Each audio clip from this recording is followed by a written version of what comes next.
Hello viewers, আজকে আপনাদেরকে আমি আহ, উম, ইতালিয়ান পাস্তা বানানো দেখাবো।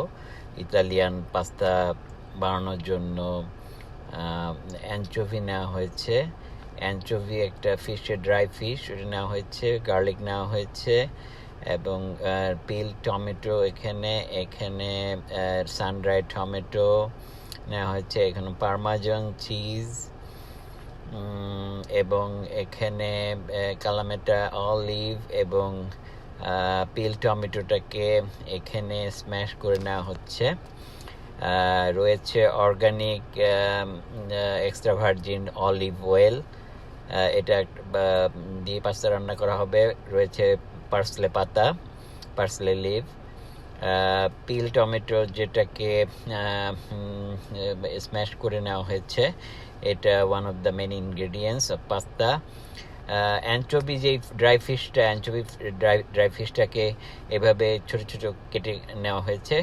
এই অ্যানচোভি ড্রাই ফিশটা আসলে এটা একটু টেস্ট অন্যরকম করে পাস্তাটায়। এর জন্য পাস্তা তৈরি করার জন্য একটা হাঁড়িতে বয়েল ওয়াটারের ভিতর পাস্তা ছেড়ে দেওয়া হচ্ছে। স্প্যাগেটিটা ছেড়ে দেওয়া হলো। এটা বয়েল হবে, প্রায় হাফ ডান করা হবে, লাইক 60-70% এটাকে বয়েল করা হবে। বয়েল হচ্ছে। এখানে খেয়াল রাখতে হবে যেন পাস্তাটা গলে না যায়, আবার একেবারে যেন শক্ত না থাকে। মোটামুটি পাস্তাটাকে এইভাবে করার পরে একটা প্যানের ভিতর এখন অলিভ অয়েল নেওয়া হয়েছে, প্রায় 3 টেবিল চামচের মতো।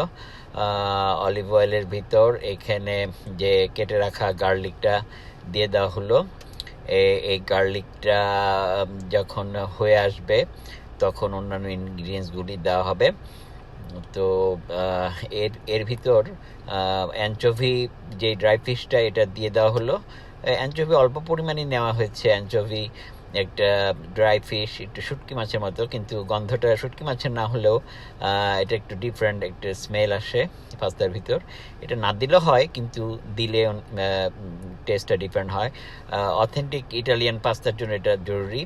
বয়েল যে ওয়াটারটা, স্প্যাগেটিটা বয়েল করা হচ্ছে, ওখান থেকে প্রায় 3 চামচ বয়েলড ওয়াটার, অলিভ অয়েল এবং ভিতর দিয়ে দেওয়া হলো। এবার একটু নাড়াচাড়া করে নেওয়া হবে।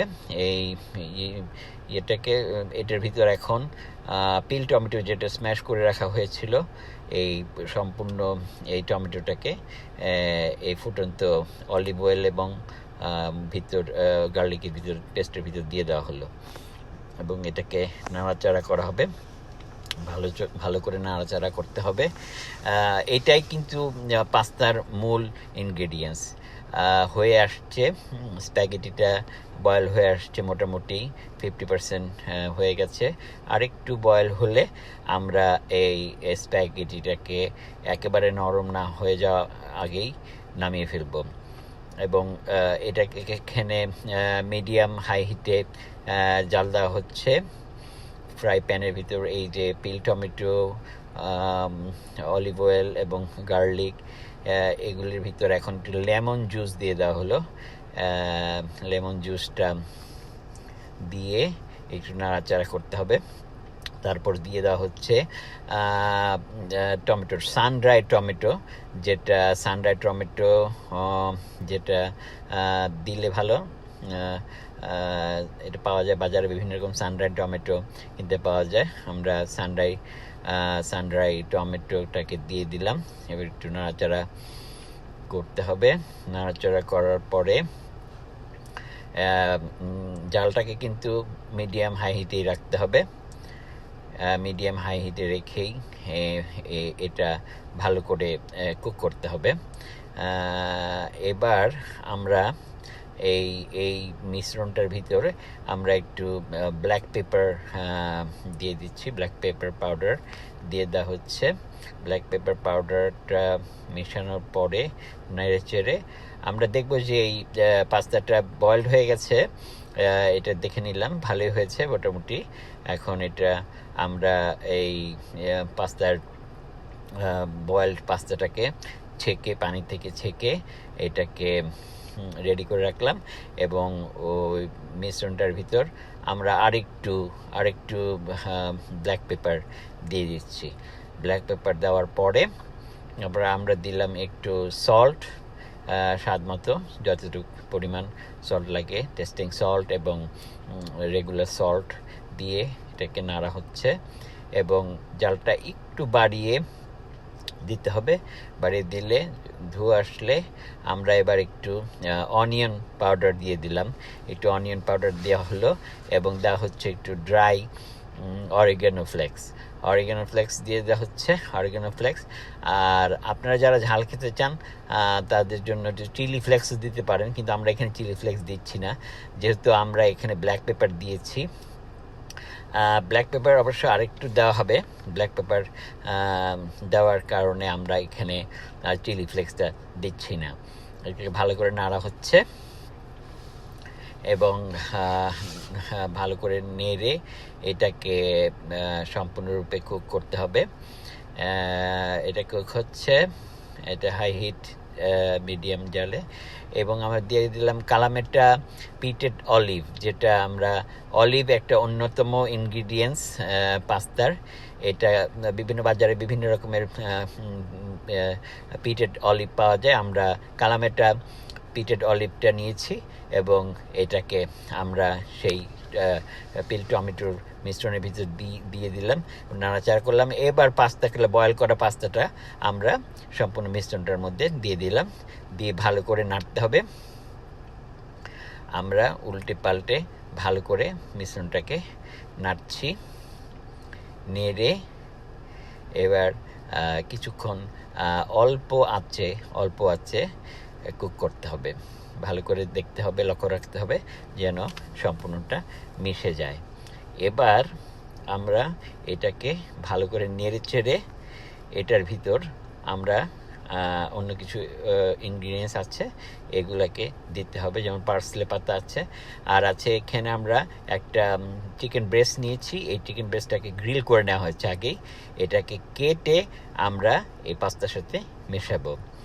আর ওখানে রাখা হয়েছে পার্সলে পাতা কাটা পার্সলে পাতাটা দিয়ে দেওয়া হলো। এবার কাটা পার্সলে পাতা বাজারে কিন্তু পাওয়া যায়, এটা একটু ধনে পাতার মতোই কিন্তু স্বাদ একটু কড়া, একটু ডিফারেন্ট, ইটালিয়ান পার্সলে পাতা।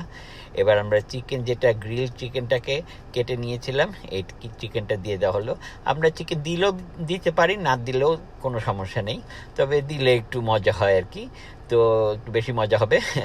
তো এখন আমরা এই চিকেনটা দেওয়ার পরে আমরা এখানে একটু পার্মেজান চিজ যেটা রাখা ছিল পার্মেজান চিজটাকে দিয়ে দিচ্ছি। মোটামুটি পার্মেজান চিজটা দেওয়ার পরে আমরা এটাকে নেড়ে চেড়ে ভালো করে সম্পূর্ণ মিশ্রণটাকে মিশাবো এবং চিকেন গ্রিলটা মিশে যাবে পাস্তার সাথে। অলমোস্ট হয়ে আসছে প্রায়, এখন রান্না করতে হবে অল্প আছে রান্নার চুলা জালটা একটু কমিয়ে দিয়ে পাস্তাটাকে রাঁধতে হবে প্রায় 2 থেকে 3 মিনিট রাঁধতে হবে পাস্তাটাকে। আপনারা দেখতে পাচ্ছেন। এরপর আরও একটু পার্মেজান চিজ দেওয়া হলো বেশি স্বাদ হওয়ার জন্য। পার্মেজান চিজ আপনারা একটু বেশি দিলেও সমস্যা নাই, এটা পাস্তার অন্যতম একটা ইনগ্রিডিয়েন্টস। চিজ ছাড়া পাস্তা চিন্তাও করা যায় না। যাই হোক, তো আমরা পাস্তার চিজ দিয়ে দেওয়া হচ্ছে গ্রেটেড পার্মেজান চিজ। এটা দিয়ে দেওয়ার পরে আমরা হয়ে গেল আমাদের পাস্তা, আমাদের ইতালিয়ান পাস্তা তৈরি হয়ে গেল। আপনারা দেখছেন অল্প আছে, আমরা 1 থেকে 2 মিনিট বসিয়ে রাখবো। 1 থেকে 2 মিনিট বসে রাখার পরে এটা হয়ে গেল। এবার সার্ভ করার পালা। সার্ভ করার জন্য এটা এভাবে সার্ভ করা হচ্ছে। পাস্তা হয়ে গেছে। সার্ভিং একটা অন্যরকম বিষয়। এখানে একটু সৌন্দর্যের জন্য পাস্তাটাকে এইভাবে প্লেটে পার পার্সন এইভাবে সার্ভ করা হয় সুন্দর করে। একটু যেহেতু পাস্তাটা বড় বড় রাখা হয়েছে, ছোট করে পাস্তাটাকে বয়েল করা হয়নি, পাস্তাটাকে ঘুরিয়ে চামচ দিয়ে এটাকে সুন্দর করে প্লেটের ভিতর দিয়ে এখানে কিছু গ্রেটেড চিজ দিয়ে দেওয়া হলো এবং এখানে কিছু পার্সলে পাতা দিয়ে দেওয়া হবে। হয়ে গেল আমাদের পাস্তা, ইতালিয়ান পাস্তা। আপনার কেমন লাগলো জানাবেন এবং লাইক, শেয়ার, কমেন্টস করবেন। ধন্যবাদ আপনাদের সবাইকে আমাদের পাস্তা দেখার জন্য।